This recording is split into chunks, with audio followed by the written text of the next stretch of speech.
What's happening, everybody? It's Sean with Reactions to the Classics. Today we got a Pink Floyd reaction and their album, The Final Cut, brought to us by friend, longtime supporter, and patron of the channel, Carl. Thank you, Carl. Appreciate you. Appreciate all the patrons who make this thing go. If you'd like to support us in any way, check out that Patreon link below or the Patreon link on the Instagram. We couldn't do it without the patrons. If you want me just to do a one-off reaction, check out our Buy Me a Coffee page, also linked down below. Okay, I've never heard The Final Cut. We have a lot of Pink Floyd up on the channel. Just type Pink Floyd up above or look for the playlist. Got a lot of stuff up here, including a two-part reaction to The Wall, which this has a tie-in to The Wall. So looking forward to jumping into this. Let's get into the kinda quick facts. Their 12th studio album released in March 1983, the follow-up to The Wall from '79, released through Harvest and Columbia Records, comprises unused material from The Wall alongside new material recorded throughout 1982.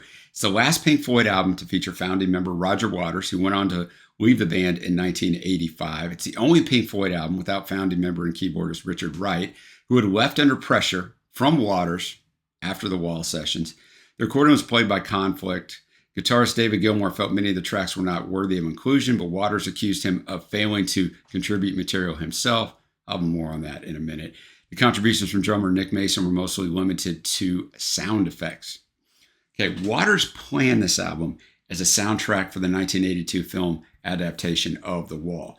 With the onset of the Falklands War in 1982, he rewrote it as a concept album, exploring what he considered the betrayal of those, including his father, who died defending freedom in World War II. Waters sang lead vocals on all but one track, which is the last track, and he's credited for all the songwriting. The album was accompanied by a short film released in the same year. This received mixed reviews initially. Retrospective have been more favorable, although still not sky high. Reached 1 in the UK, 6 in the US, but the lowest selling Pink Floyd studio album since their 1971 album Metal, which was their 6th album. Australia went to 3, Canada went to 2. A little bit more about this. It had a working title, Spare Bricks, The Wall, Spare Bricks, leftover stuff. It would have featured new music re-recorded for the film, such as When the Tigers Broke Free, one of the songs. Now, as I said, as a result of the Falklands War, Waters changed the direction, wrote new material. He saw British Prime Minister, and she's going to be name-checked in this album, Margaret Thatcher's response to Argentina's invasion of the islands as unnecessary, and dedicated the new album, provisionally titled Requiem for a Post-War Dream, to his father, Eric Fletcher Waters, a second lieutenant of the 8th Royal Fusiliers. Eric Waters died during World War II in Italy in February of 1944 when Roger was just 5 months old. Roger said, quote, "The Final Cut was about how, with the introduction of the welfare state, we felt we were moving forward into something resembling a liberal country where we would look after one another. But I'd seen all that chiseled away, and I'd seen a return to an almost Dickensian society under Margaret Thatcher. I felt then, as now, that the British government should have pursued diplomatic avenues rather than steaming in the moment that task force arrived in the South Atlantic." Now, David Gilmour disliked Waters' politicizing and the new creative direction prompting arguments. 5 other tracks not used on The Wall: Your Possible Past, One of the Few, The Final Cut, The Fletcher Memorial Home, which is going to have some fire lyrics, and The Hero's Return, have been set aside for Spare Bricks. And although Pink Floyd had often reused material, Gilmour felt the songs were not good enough for a new studio album. He wanted to write new material, but Waters remained doubtful, as Gilmour had lately contributed little new music. Gilmour said, "I'm certainly guilty at times of being lazy, and moments have arrived when Roger might say, 'Well, what have you got?' And I'd be like, 'Well, I haven't got anything right now. I need a bit of time to put some ideas on tape.' There are elements of all this stuff that years later you can look back on and say, well, he had a point there. But he wasn't right about wanting to put some duff tracks on the Final Cut. I said to Roger, if these songs weren't good enough for The Wall, why are they good enough now?" And that was something he would just revisit throughout the recording sessions. And the recording of an American composer, Michael Kamen, who's very well known and had also contributed to The Wall, co-produced and oversaw the orchestral arrangements and mediated between Waters and Gilmour. We were at that point. You had to have an intermediary there. He also stood in for keyboardist Richard Wright. James Guthrie was studio engineer and co-producer, while Mason's drumming was supplemented by Ray Cooper on percussion when Mason was able to perform the complex time changes on Two Suns in the Sunset. He was replaced by session musician Andy Newmark. Mason also suggested the repeated reprises of Maggie, What Have We Done, be rendered instrumental rather than sung. So he did have, I just tell you that to tell you, I know we're not on the song, but he did have some input. Raphael Ravenscroft was hired to play the sax. Recording took place in the latter half of 1982 across 8 studios, including Gilmour and Waters' home recording studios. Now, of course, tensions were running high. Waters and Gilmour initially worked together, playing well together, right? They even played the video game Donkey Kong together, and they were getting along in their spare time. But they eventually chose to work totally separately. Engineer Angie Jackson worked with Waters on vocals, Guthrie with Gilmour on guitars. They would occasionally meet to discuss the work that had been completed. While this method was not in itself unusual, Gilmour began to feel strained, sometimes barely maintaining his composure. Kamen too felt pressured. Waters had never been a confident vocalist, and on one occasion, after repeated studio takes, Waters noticed him writing on a notepad. Losing his temper, he demanded to know what Kamen was doing, only to find that Kamen had been writing, "I must not F sheep," repeatedly. Waters said that, quote, a lot of that aggravation came through in the vocal performance, which, looking back, really was quite tortured, end quote. Like previous Floyd albums, the final cut used sound effects combined with advances in audio recording technology. Mason's contributions are mostly limited to recording sound effects for the experimental holophonic system, an audio processing technique used to add an enhanced 3-dimensional effect to the recordings. The final cut is only the second album ever to use this technology. So Floyd's still on, the precipice of the cutting edge of the technology stuff here. Following a final confrontation, Gilmour had his name removed from the credit list as producer, although he still paid production royalties, so that's a pretty good gig. Waters later said that he also was under significant pressure and that early in production believed he would never record with Gilmour or Mason again. He may have threatened to release the album as a solo record, although Pink Floyd were contracted to EMI, and as such a move would have been unlikely to succeed. Mason kept himself distant, dealing with marital problems. In an August 1987 interview, so several years later, Waters recalled the final cut as, quote, an absolute misery to make, and that the band members were fighting like cats and dogs. He said the experience forced him to accept that they had not worked together as a band since their 9th studio album, Wish You Were Here, in 1975. I have great feelings for that album. Storm Thorgerson, a founder of Hypnosis, designers of most of Floyd's previous future artwork, was passed over for the cover design. Instead, Waters created the cover himself, using photographs taken by his brother-in-law, Willie Christie. As I said, this was accompanied by a short film. The film features the songs The Gunner's Dream, The Final Cut, The Fletcher Memorial Home, and Not Now, John. Produced and written by Waters and directed by his then brother-in-law, same guy who took the pics, Willie Christie, features Waters talking to a psychiatrist named A. Parker Marshall. The character name was meant to be a dig at both Pink Floyd, The Wall director Alan Parker, and Alan Marshall, the film's producer. Alex McAvoy reprises his role as a teacher from Pink Floyd, The Wall. The film was released on Betamax and VHS. If you're old like me, you remember there was a battle of which two of those would survive in July 1983, and it was one of EMI's first video EPs. They had no plans to tour. In support of the album, Waters and Gilmour turned to solo projects after this. Gilmour recorded and toured his second solo studio album, About Face, in 1984. I actually have his first studio debut album up on the channel. Look for that. Using it to express his feelings on a range of topics, from the murder of John Lennon to his relationship with Waters, who also began to tour his debut solo album, The Pros and Cons of Hitchhiking, the same year. And Mason released his second studio album, Profiles, in 1985. So I tell you, these guys moved along quite quickly. In 1985, faced with a potentially ruinous lawsuit from his record company and band members, Waters resigned. He believed that Pink Floyd was a spent force. It wasn't over then. He sued to try to get him not to use the name of Pink Floyd. I won't even get into all that. All tracks are written by Roger. Most people view this as basically a Roger solo album, but it is Pink Floyd. So before we jump into this, the music won't be in the video, but it will be at a Vimeo link below. If I put the music in here, it's going to get blocked. I put the Vimeo up here to just remind you, but click on the link down below if you want to listen to the music along with me. If you already know the music, just want to know what I think, hang around. Here's my feelings about Pink Floyd. Trey knows all the albums he put up. Actually, he ranked Pink Floyd's albums like worst to best, so you can check that out when you search the Pink Floyd stuff on the channel. But I know the ones that I know. I think highly of, obviously, Dark Side of the Moon. I think it's one of the greatest albums ever. My favorite album there is actually Wish You Were Here. The Wall we do have up. It's a 2-part. It's long. I do all the research on the channel. On The Wall, it was really, really long. I know a lot of you watching this, The Wall might be your favorite album. It's not mine. I view it more, I know they're viewed sometimes as art rock. It's more an art project. For me, it's more, a story told through music. Obviously, there's Another Brick in the Wall and Comfortably Numb. So those songs you can pull out, and they're two of their best songs ever.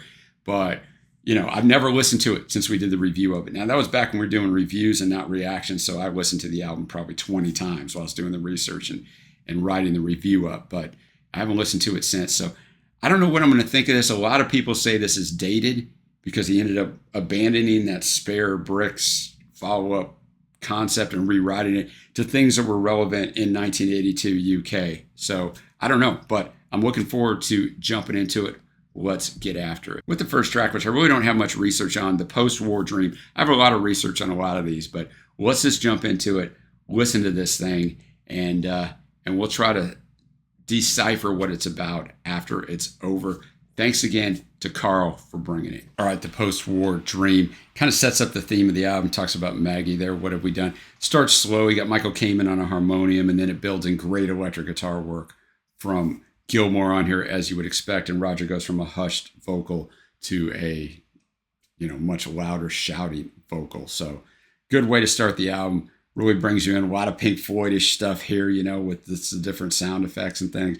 At the start, you can hear news broadcasts, kind of a radio dial being turned. One of them talking about a ship they were going to replace that was lost in the Falklands War. So now let's go to Your Possible Past. Despite not appearing on the Wall album, the lyrics of the chorus did appear in the film for said album, Pink Floyd The Wall, where the lyrics were read by the main character, Pink, in between songs, waiting for the worms and stop.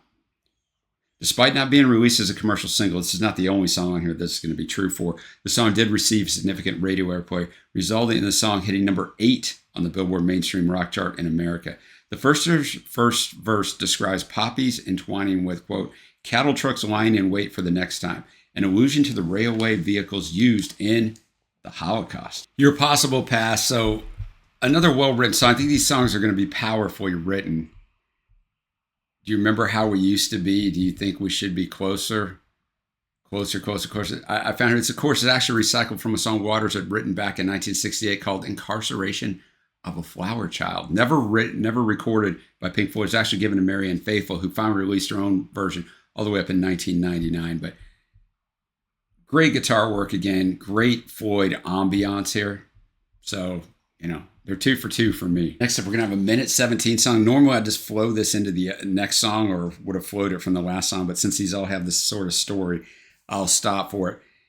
It features a ticking clock in the background and a steady drum beat. The lyrics describe a war veteran's return from the battlefield, specifically a pilot from the Battle of Britain, commonly known as the Few, to pursue teaching.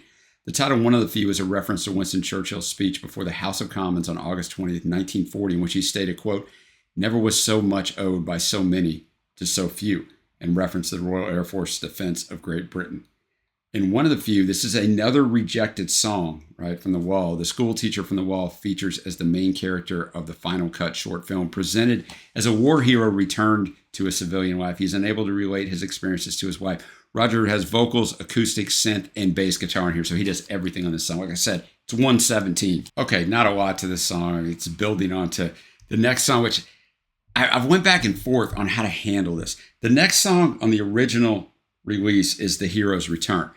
But from 2002 on, they inserted this next song, which I guess I'll go ahead and leave in here. I was going to skip it, but if you go listen to it, anywhere you can listen to this next song is on there, When the Tigers Broke Free. Originally, of course, planned to be part of The Wall. It was scrapped due to other band members claiming it was, quote, too personal. The song was split into 2 parts for the movie The Wall, with the first half of the song opening the film as the camera pans over a soldier in a foxhole. Later in the film, an adolescent Pink finds a scroll as the second half of the song plays. It later appeared on the soundtrack to the film of the same name. Within the story of The Wall, Pink feels betrayed by his country and those in power for sending his father to war and subsequently treating his sacrifice as just another statistic. So like I said, just keep in mind, this was not on the original album, but it's on every one you will find from 2002 on. All right, definitely a personal song as Roger gets into finding the death certificate in an old drawer that King George had signed. The tiger, probably meaning the tiger of the German tanks, came through and killed his father's entire unit. So that was a powerful song, right? And like an old school ambiance to the song, not the newer tech or kind of sound you're used to hearing from Pink Floyd. I mean, it works well. Now we have The Hero's Return. It had, under its original title, Teacher, Teacher, been previously rejected from the wall. The lyrics are almost entirely written from its Teacher, Teacher demo version. Despite not being released as an A-side to a single, this one charted at 31 on the mainstream rock chart in America. All right, The Hero's Return. So it's very well written. Verse 2, sweetheart, sweetheart, are you fast asleep? Good, because that's the only time that I can really speak to you. And there's something I've locked away, a memory that's too painful to withstand the light of day. When we came back from the war, the banners and flags hung on everyone's door. We danced and we sang in the street, and the church bells rang, so they celebrated everybody. But in the outro, but the burning in my heart, the memory smolders on of the gunner's dying words on the intercom. So the people, the stuff he saw, right? They were celebrated as heroes, but no one really talked to him like, are you okay? Because that just wasn't done then. So he's giving us a glimpse into that, like he can tell her since she's asleep, which is going to take us into the gunner's dream. It tells the story and thoughts of an airman gunner as he falls to his death during a raid, dreaming of a safe world in the future without war. In his lyrics, Waters references real-life events involving the then very recent Hyde Park and Regent Park's bombings and takes the refrain, some corner of a foreign field, from Rupert Brooks' poem, The Soldier. All right, so well done. Lyrics are fantastic. Waters very understated. The instrumentation builds up some, but it's still pretty calm, pretty chilled out because of the content of this song. But in the second verse, he says, goodbye. Well, it's really the second part of the first verse. Goodbye, Max. Goodbye, Ma. So it's his brother and his mom. He's seeing them at his funeral. We got the saxophone solo from Raphael Ravenscroft, who of course played on Baker Street and did some work with ABBA and Marvin Gaye as well. Then he kind of moves to more modern day stuff for that at that time in the second verse. And then the outro, in the corner of some field, the gunner sleeps tonight. What's done is done. We cannot just write off his final scene.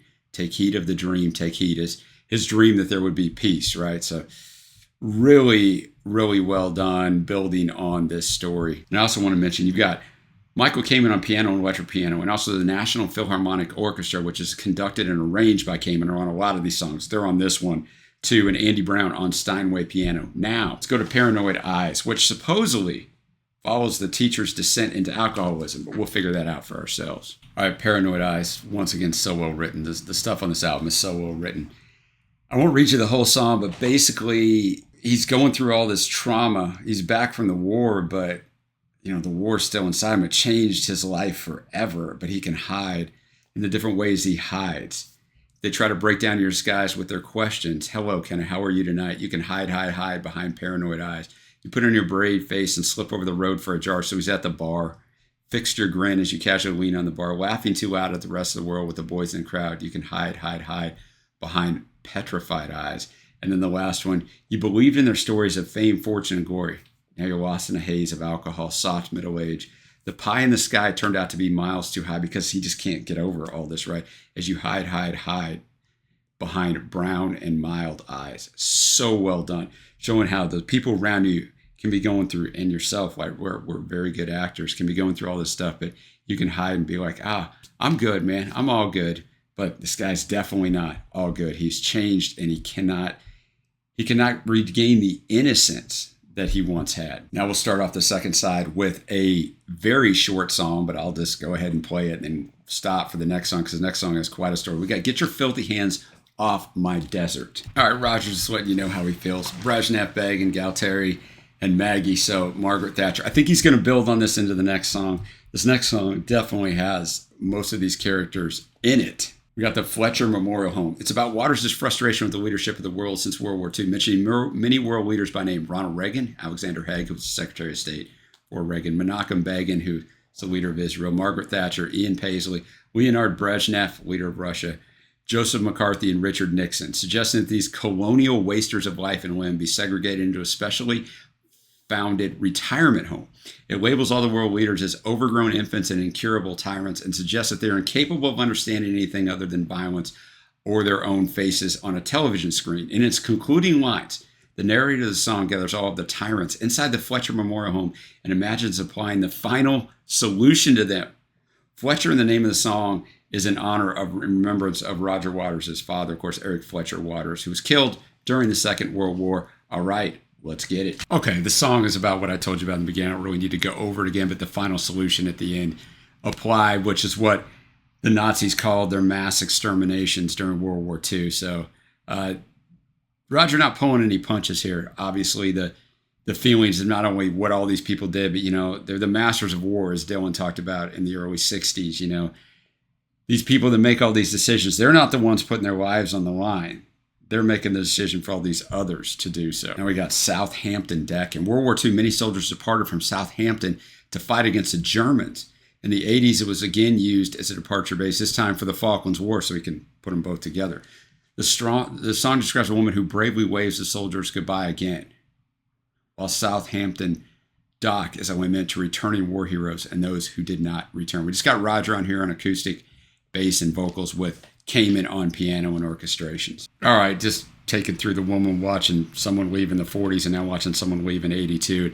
The very end, he gives the final cut is the last word, and that's going to be the title track, our next track. All right, remember this is supposed to be in The Wall. I'm not going to go over the whole story of The Wall, but it would fit definitely in context of this, talking about his wife cheating in the middle of it and all this other stuff going on, right? But so it would definitely fit in that big narrative. At the very end, he's like the fourth verse, thought I ought to bear my naked feelings.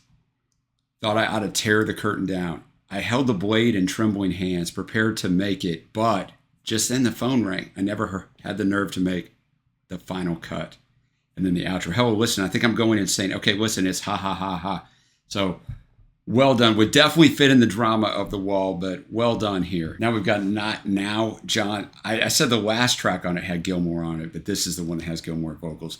It's the only one on the album featuring the lead vocals of Gilmore found in the verses. Roger is singing the refrains and interludes, and was the only single release from the album, discounting When the Tigers Broke Free, a non-album single retroactively added to the album, as we know. It reached number 30 in the UK singles chart. Is notable for being one of the few Pink Floyd tracks to feature strong profanity, as the word, I won't say, it's a four-letter word that begins with an F, occurs in the album version of the song 7 times, 6 times as part of the phrase, F all that, and near the end of the song is, where's the effing bar, John? Despite the specific references in other songs on the album to public figures at the time, the John of the title does not refer to any particular person named John. It's a British colloquial used as a placeholder name, closely associated with blue-collar workers, where John can be employed informally in the same way as mate, pal, or buddy to address someone whose name is not known. We got Roger on bass, 12-string guitar, tape effects, and synth, and Gilmore on co-lead vocals and electric, Mason on drums, and Andy Brown on Hammond, and we got a couple other Doreen Chanter and Irene Chanter on backing vocals, call and response. So I imagine this one's going to be really, really grandly done. All right, the placeholder name John is basically just telling John, factory worker, like, you got to get going here because Japan's taking us over. We need you to work and not worry about this other stuff.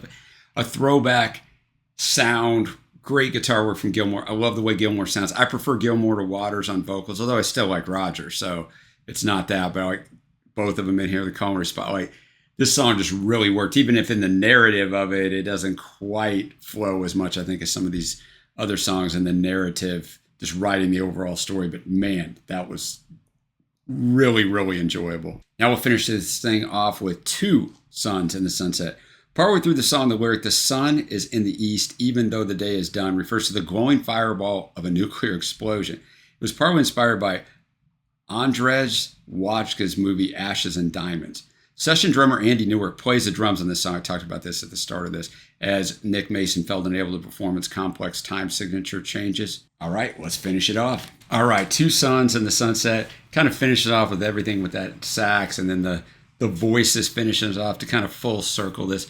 I thought it was well done.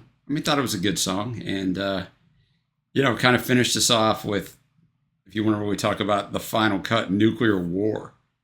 I think the last little part there that we were trying to hear, it's a little bit hard to hear after the saxophone solo, but what it's saying is, and now the weather tomorrow will be cloudy with scattered showers spreading from the east with an expected high of 4,000 degrees Celsius, 7,200 Fahrenheit for those of us in the U.S. And the last verse too, and as the wind chill melts and my tears evaporate, leaving only charcoal to defend. Finally, I understand the feelings of the few, ashes and diamonds, foe and friend. We were all equal in the end because the nuclear war would end this earth for everyone. So there's 0 point in ever doing it. And that's always worked for this earth until the one time it doesn't, I guess. But, this is 1982. nuclear war, the Cold War, height of, I don't know, it's height, the 60s and the Bay of Pigs and those things would have probably been the height, but I didn't live through that. But it was always in the forefront of our mind being in 1982. I was 11 years old. The nuclear war was always kind of hanging over you. So well done to kind of convey that sentiment. Now we're going to get to my favorite tracks, and I don't want to like step on what I'm going to talk about when I give my overall score for the album, but most of these tracks are really well done. Really, they're all pretty well done, right? But a lot of standouts. I didn't make honorable mentions or phase. I mean, it's going to be, there's 13 of them and songs on this album, and I've got, I think, 8. The Post-War Dream, Your Possible Past, The Hero's Return, The Gunner's Dream, Paranoid Eyes, so well written. The Fletcher Memorial Home, well written as well. The Final Cut, and Not Now, John, of course, with Gilmore on there. That's the most pleasing to the ear, but I don't know that there's any of these songs I would go back and revisit and just go, oh, I want to pull this out and listen to it.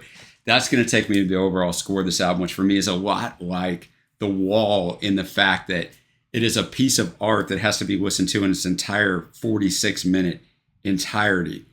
So these are always interesting and great, but I think as a piece, it is really well done. The writing is top-notch, conveys everything that Waters wanted to get across, I believe. And I don't feel like it's dated. I understand there's things for the Falklands and World War II, but I don't feel like it's dated. I think it fits right now in 2025, me listening to it. I understand it's about things of World War II, but the overall concepts of war and the futility of it and how those who fight it are not the ones who made the decisions to do it, I think all work. So I'm going to be at a sky-high 8.5 on this.